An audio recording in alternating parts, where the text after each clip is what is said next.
up, everyone? Welcome to my part two. This is the second episode or second video on this BMW build. So we started showing you the first build, first part of the whole process. We did the wide body, a little bit of the interior, and we left off at the openings on the hood, the heat exhaust openings. So this is it. This is where we left off. I will be showing you right now. We're gonna start cutting the hood.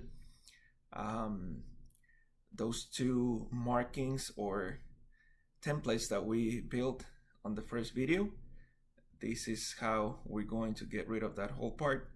Remember that if you're messing it up, mess it up. Err on the safe side.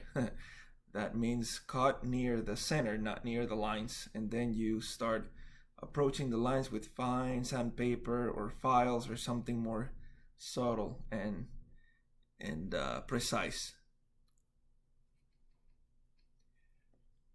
Another thing that we're going to be doing here, we're going to be sanding the bottom. Remember that plastic is very thick. If we compare it to, the size or the thickness of a hood, carbon fiber, fiberglass, whatever the race team is using, plastic will be way too thick. So we're trying to thin down the wall a little bit from the bottom. This way is also easier to cut.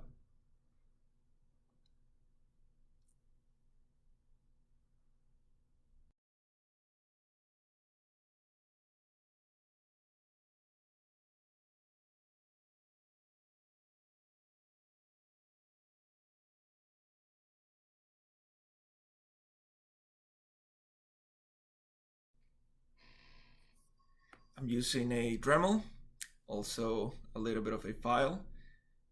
Just remember, get in very small increments, get near those lines. The closer you get, the softer you have to go with the grit or whatever you're using. That way you don't mess up the part that you're going to be actually using.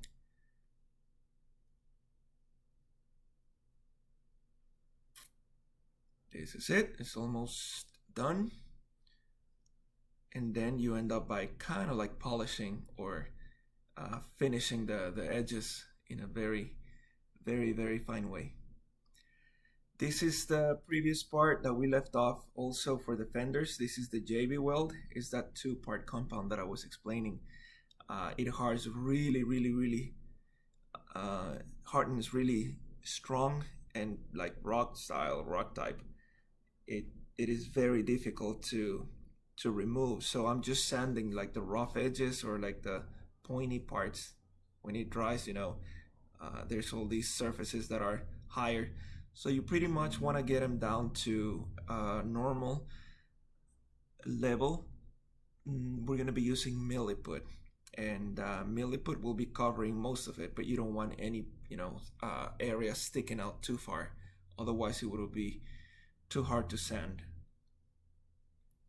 This Milliput, for the people who don't know about what it is this awesome compound. It's a two-part compound. It dries kind of like plastic. You mix two parts, it becomes like clay. It's very messy.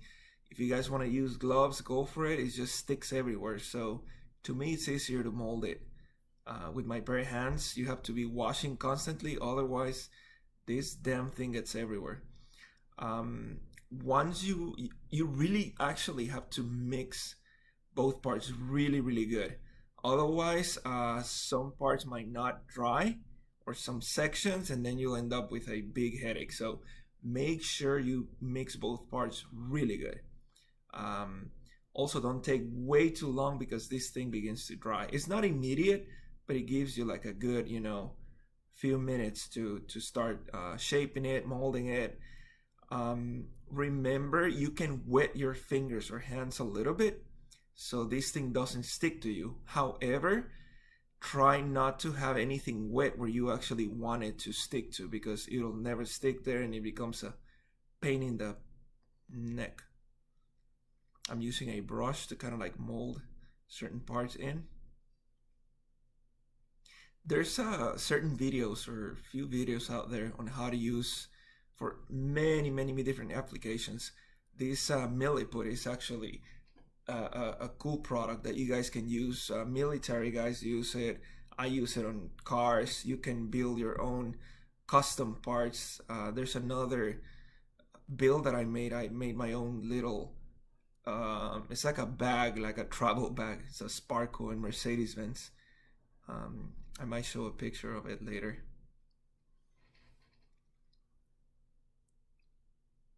This is how I'm smoothing the edges. Water kind of like smooth the surface really good.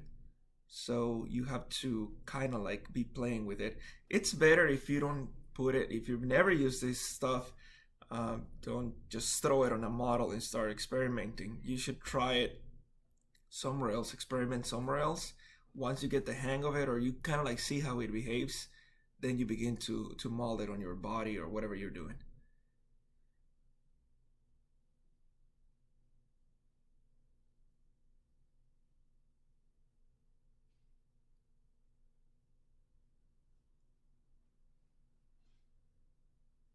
The process that I'm doing right now, you try to get it as smooth as you can with water. Once it dries, of course, it's not gonna look perfect. What I do after that, I use like a fine sandpaper, depending on how, because you can reshape this thing by sanding it. So if you want to reshape it, you can use like a stronger grit, get it to where you want it, and then you begin somewhat polishing it. To leave it as a final surface, I wouldn't recommend this thing. I always go over with Tamiya putty or any other putty you guys prefer to use. But yeah, you need like a finer finish on it. Don't leave it on its own.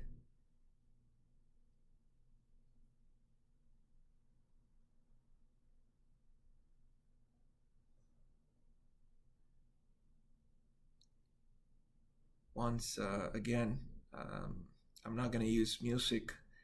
I don't know. I have to figure that out. I keep getting all this crap from YouTube about copyright infringement and this and that. It doesn't matter what you pay for, or it says that the music, blah, blah, blah. You have to give credit to the artist.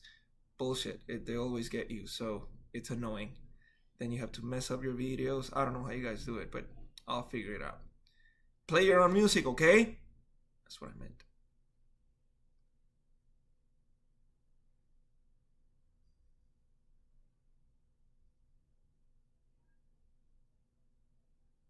Yeah, here I'm showing how you're gonna be using your Tamiya at the end.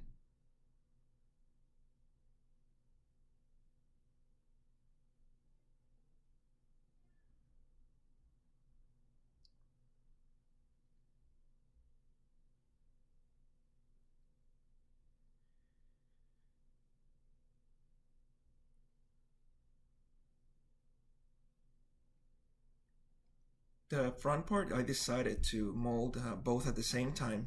That way you can get kind of like a better visual on how it's taking shape. The back, it's kind of like more separate, but the front, you can see it right next to the hood. So you have to mold it pretty much near perfect from the beginning. That way, on the last touch up at the end, you can sand it and work the delicate part.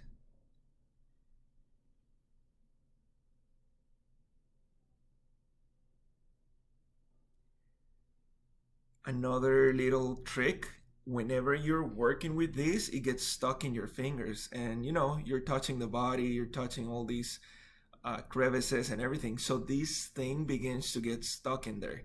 Then once it dries, it's more difficult to get it out. So water rinses this thing down. So it's better to do it while it's wet. Your fingers are leaving residue of this milliput everywhere. This is why I'm using a wet brush to kind of like get all those residue in the crevices out, all those seam lines, all that stuff. This is the end result. Once again, this is not the final result. This is still going to be sanded down and finished with Tamiya putty.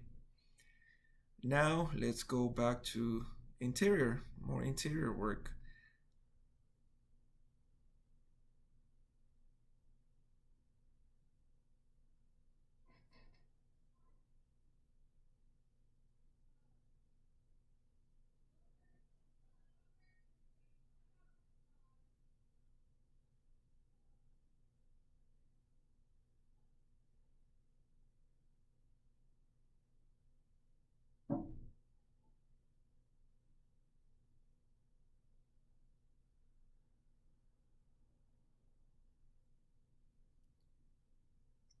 I noticed that Nunu released another GT3, another E46.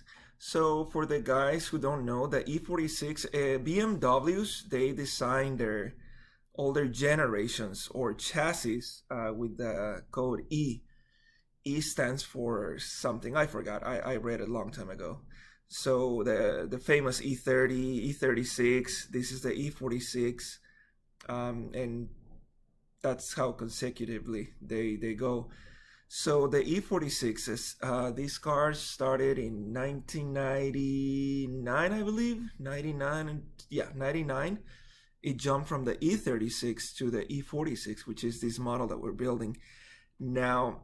This particular model, the front headlights, they're the perfectly round. They have like two round parts on the bottom. That's resembling a 3, hence the 3 Series. Now, the other model that Nunu released is the late E46, which is a little bit more, they call it the facelift. Facelift because they modify the front and a little bit of the features. The car, it's the same base model.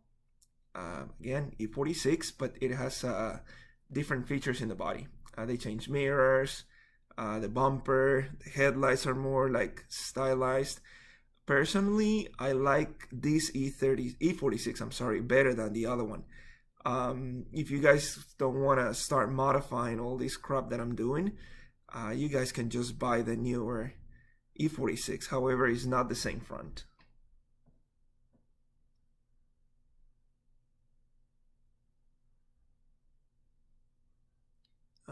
Adding a bunch of decals in my electronics, all that, cool stuff, cool details.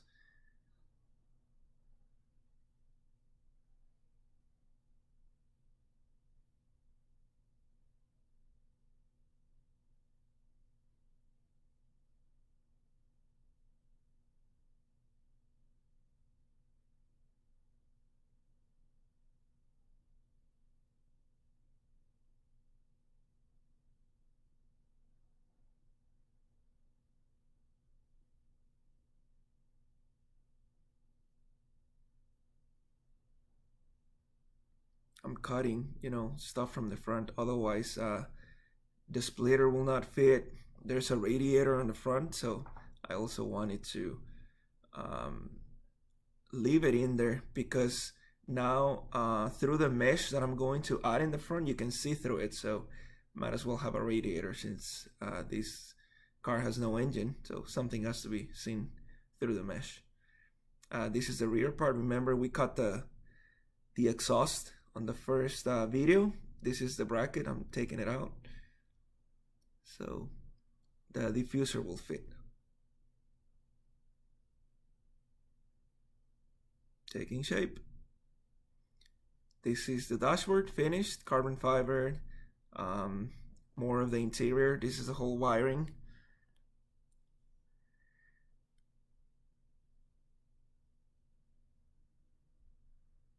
Little sparkle knob.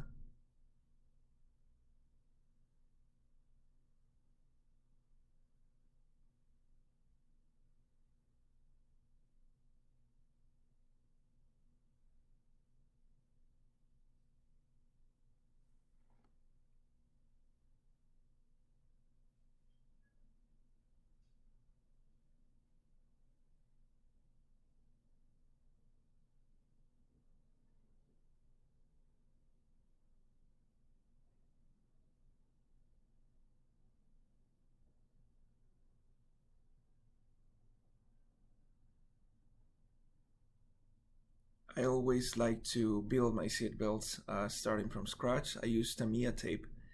So here I'm kind of like painting it red.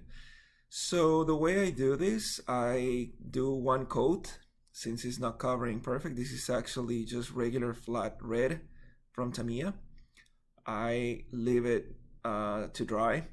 Once it's dry, I do another coat and another coat and another coat until the red is pretty thick and strong. It looks really nice. Then you kind of like cut the seat belt to the desired thickness. I will be using PE, so you need to cut the seat belt right to the thickness of the PE. That's a little bit difficult, but you'll get it. This is the quick disconnect for the steering wheel.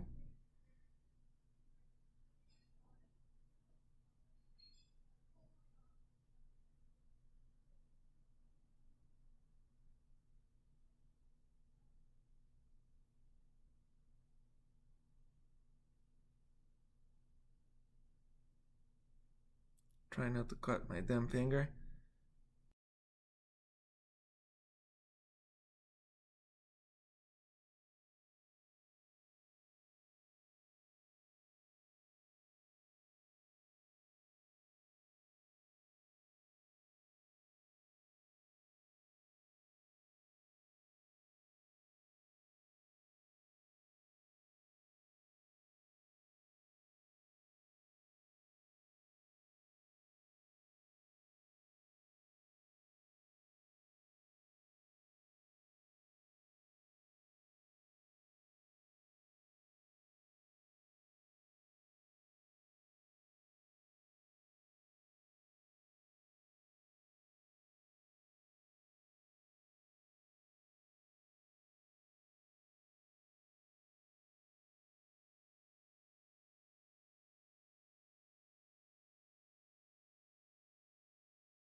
So here, going through the seat belts, fishing them through on the PE. Like I said, I like to make my own seat belts. It's easier. They kind of like stick to whatever you want. I found it better than using, all those other. Personally, I've seen that material they sell. It's made out of fabric. I don't like them because the detail on those things, the fabric is way too big for scale. I mean, if it was, for example, a 1/16th, a 1/18th, a 1/12th, I will definitely use that fabric they sell. But for a 1/24th or 25th, it definitely doesn't work for me. Um, you guys have your own preferences. To me, there is no way that you can imitate the seatbelt fabric with that big of a thing they sell.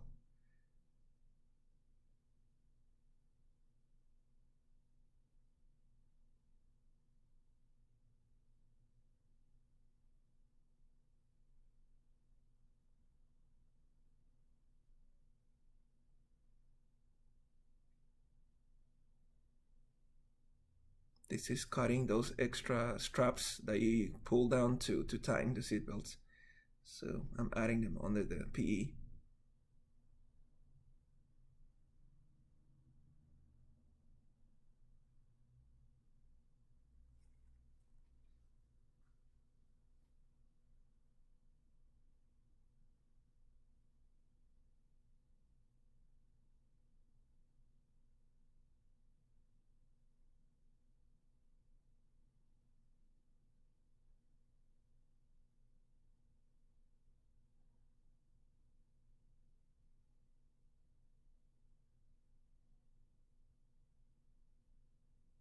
This is the sub part of the seatbelt.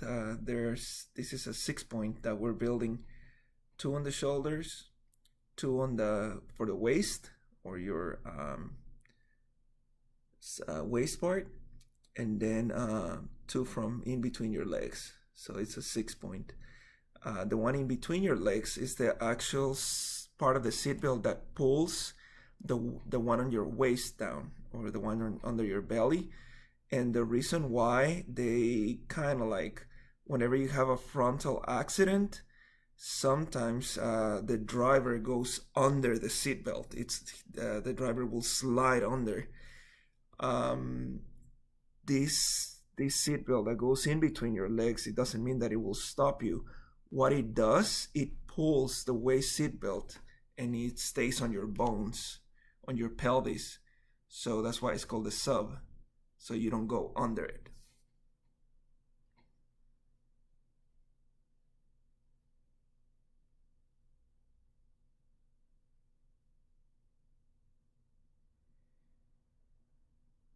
Another thing that I try and do on real race cars, if you put your seat belts, the ones on your shoulders, a lot of people I have seen building real race cars, and this is very dangerous because they pull the seat belt and the back part, instead of tying it to the roll cage, they bring them all the way down to the floor of the car behind the seat. So that is extremely dangerous. Whenever you have a frontal impact, your body will travel forward, and in front of your shoulders, the seat belts are tied next to your belly button, and the one behind the seat is tied to the floor. So both points are under your shoulder. So when your body travels forward, the seatbelt will pull down, and that will compress your spine and leave you paralyzed. It's very, very dangerous. So when I build my cars, I try and resemble that. I always try to leave my seat belts in a higher point, making it as a real race car will be.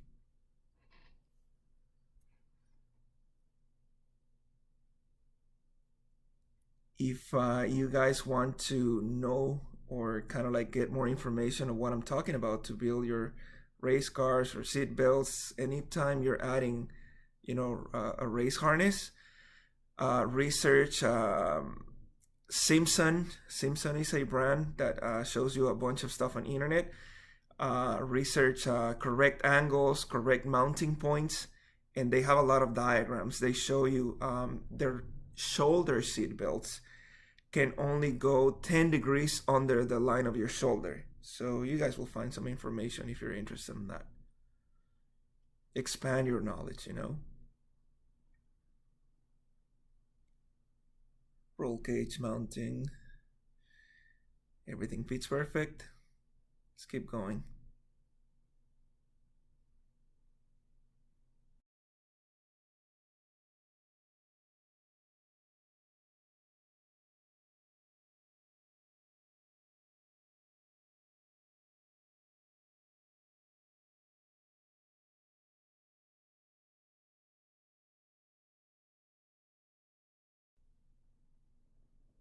Here it is.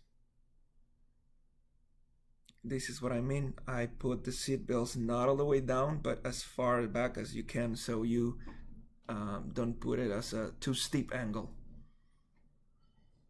like on a real race car.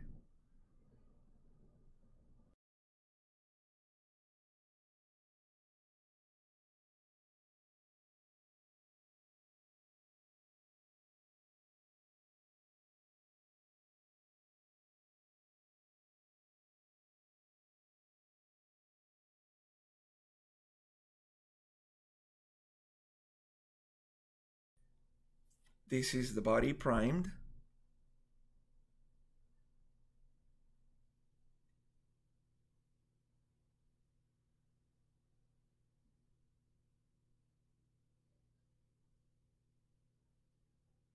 Little exhaust hole.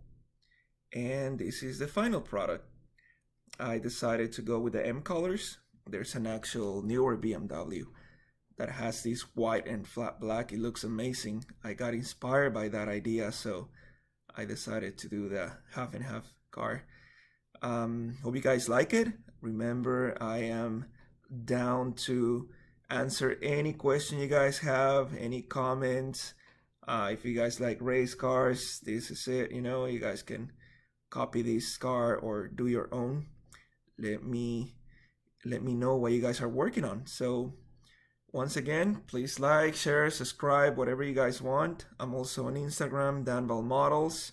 I also have a Scale Freaks on Instagram. That's both gays. And happy modeling, gentlemen and ladies, of course. Have a good one.